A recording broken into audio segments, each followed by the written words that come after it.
बिस्मिल्लाहिर्रहमानिर्रहीम। दोस्तों, हुजूर सल्लल्लाहु अलैहि वसल्लम ने दो बहनों को और दो भाइयों को एक बिस्तर पर सोने से क्यों मना किया है? आज की इस वीडियो में हम इस पर तफसील से बात करेंगे। हुजूर पाक सल्लल्लाहु अलैहि वसल्लम ने दो बहनों को एक बिस्तर पर सोने से क्यों मना किया और साथ ही साथ सोने के आदाब भी बयान करेंगे, तो लिहाजा वीडियो को आखिर तक जरूर देखिएगा। प्यारे दोस्तों, रसूल पाक सल्लल्लाहु अलैहि वसल्लम ने जिंदगी के हर पहलू में हमारी रहनुमाई की है और एक कामयाब जिंदगी गुजारने का तरीका सिखाया है। इंसानी जिंदगी के तमाम मराहिल में रहनुमाई फरमाई है, यहाँ तक कि नींद की हालत को भी फरामोश नहीं किया। वे नींद जिसमें इंसान तकरीबन अपनी एक तिहाई जिंदगी गुजार देता है, इन पर अमल करेगा उसे सुकून और इत्मीनान की नींद नसीब होगी। परेशानी, बेचैनी और बेख्वाबी से निजात मिलेगी।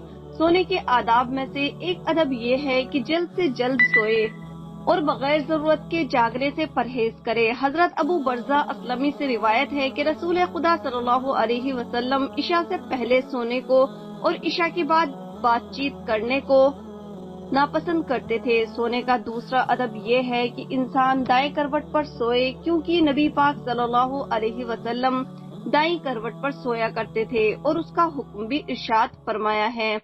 हजरत बरा बिन आजिब फरमाते हैं कि नबी करीम सल्लल्लाहु अलैहि वसल्लम दाईं करवट पर लेटा करते थे और हजरत बरा बिन आजिब को भी आप सल्लल्लाहु अलैहि वसल्लम ने दाईं करवट पर लेटना ही अफजल बताया है।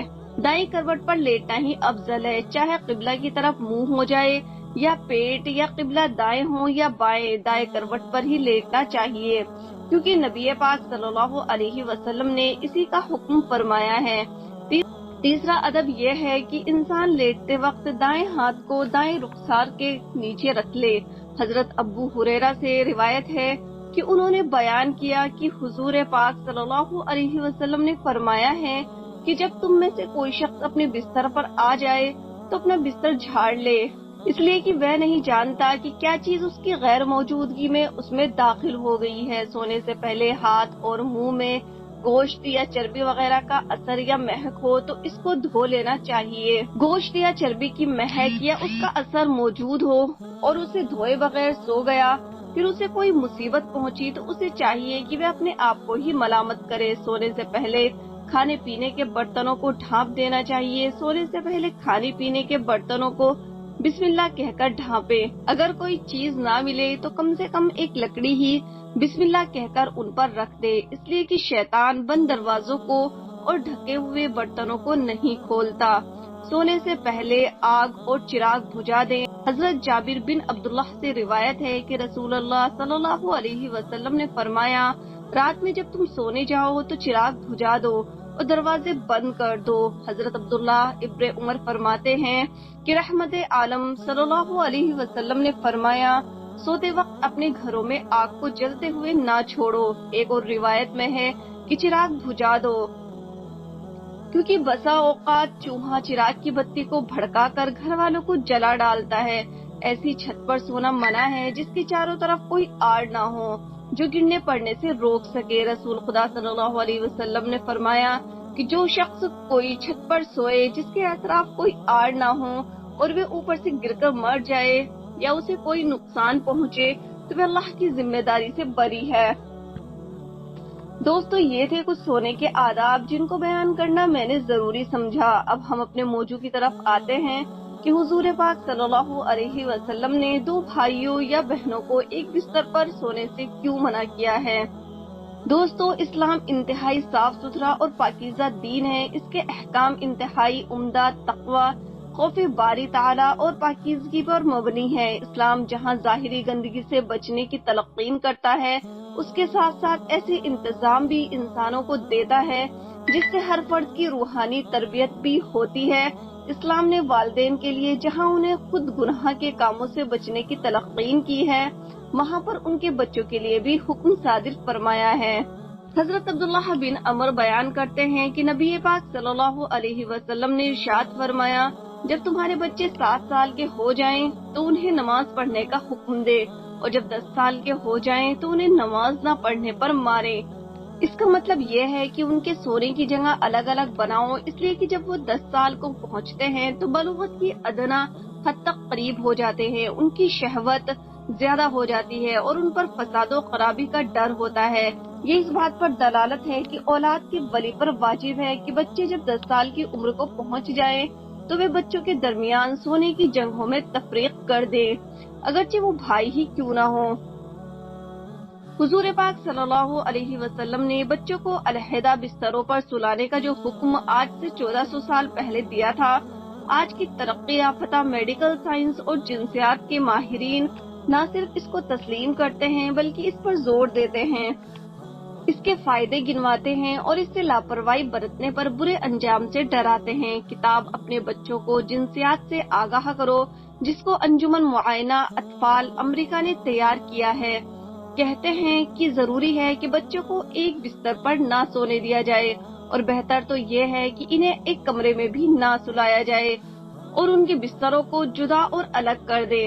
علامہ محمود محمد ابو داؤد کی شرح میں لکھتے ہیں کہ ان کے بستر جدا جدا کر دو، اس کا مطلب یہ ہے کہ ان کے سونے کی جگہ الگ الگ بناؤ، اس لیے کہ جب وہ 10 سال کو پہنچتے ہیں تو بلوغت کی ادنا کمتر حد تک قریب ہو جاتے ہیں، کیونکہ جو بچے لگاتار ایک بستر پر سوتے ہیں ان کے اندر رگڑ اور جسمانی ملاپ کا مرض رونما ہوتا ہے، اور رفتہ رفتہ یہ بچے جنسی کھیل کھیلنے لگتے ہیں۔ سونے کے کمرے میں ماں باپ کے ساتھ ساتھ بچوں کا سونا بھی کسی صورت حکمت و دانائی سے خالی نہیں ہے، کیونکہ بچے بظاہر سوئے ہوئے نظر آتے ہیں لیکن حقیقت میں وہ جاگتے ہوتے ہیں۔ 2-3 سال کے بچوں کا بھی عام طور پر یہی حال ہے۔ ایسے بچے اپنے ماں باپ کو جنسی ملاپ کی حالت میں بیدار ہوتے ہی دیکھ کر ڈر جاتے ہیں اور اکثر ان کا برا حال ہوتا ہے۔ بسا اوقات ایسا بھی ہوتا ہے کہ رات کی گہری سیاہی بھی ان کی آنکھوں پر پردہ نہیں ڈال پاتی، اسی لیے کہ حرکتوں اور سکنات سے بھی چھوٹے بچوں کی نیند اور اچاٹ ہو جاتی ہے، اور یہ نوخیز بچوں میں جنسی بہرہ روی کے جراثیم سرایت کر جاتے ہیں اور شروع سے ہی ان کی عادتیں بگڑنے لگتی ہیں۔ اس لیے ہمیں اس بات کی طرف خصوصی توجہ دینی چاہیے اور اپنے بچوں کو اسلامی تعلیمات سے ہمکنار کرنے کے لیے پوری محنت اور کوشش سے کام لینا چاہیے۔ جب تمہاری اولاد 10 برس کی عمر کو پہنچ جائے تو ان کے وہ بستر جہاں وہ سوتے ہیں جدا جدا کر دو، شہوت کی مصیبتوں سے ڈرتے ہوئے، اگرچہ 2 بہنیں ہی کیوں نہ ہوں۔ اس طرح ایک روایت میں حضور پاک صلی اللہ علیہ وسلم نے ارشاد فرمایا کہ مرد مرد کی شرمگاہ کی طرف نہ دیکھے اور نہ ہی عورت عورت کی شرمگاہ کی طرف دیکھے، اور مرد ایک مرد کے ساتھ کپڑے میں جمع نہ ہو اور نہ عورت عورت کے ساتھ ایک کپڑے میں جمع ہو۔ اس حدیث میں بھی یہ حکمت پیش نظر ہے کہ مردوں جن برائی سے محفوظ رہیں اور اپنے آپ کو گناہوں سے بچائے رکھیں، کیونکہ جب تنہائی اور ایک ہی بستر میں سونے کی جگہ ملتی ہے تو شیطانیت کا دروازہ کھلنے میں دیر نہیں لگتی۔ شریعت اسلامیہ نے اس دروازے کو بند کرنے کے لیے یہ تعلیم دی ہے کہ 10 سال جو شعوری عمر کی ابتدا ہوتی ہے اس سے ہی پابندی کر دی جائے تاکہ برائی کے راستے بند ہو جائیں۔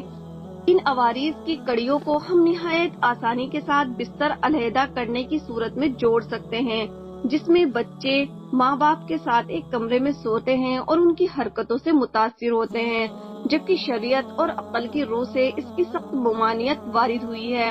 اسی لیے ماں باپ کو اس سلسلے میں بڑی احتیاط اور سخت پرہیز کرنا چاہیے۔ امید کرتی ہوں آج کی ویڈیو آپ کو پسند آئی ہوگی۔ ویڈیو پسند آئے تو لائک اور شیئر ضرور کر دیجیے گا، ساتھ ہی چینل کو سبسکرائب کر لیجیے، اس سے ہماری آنے والی ہر ویڈیو کا نوٹیفیکیشن آپ کو مل جائے گا۔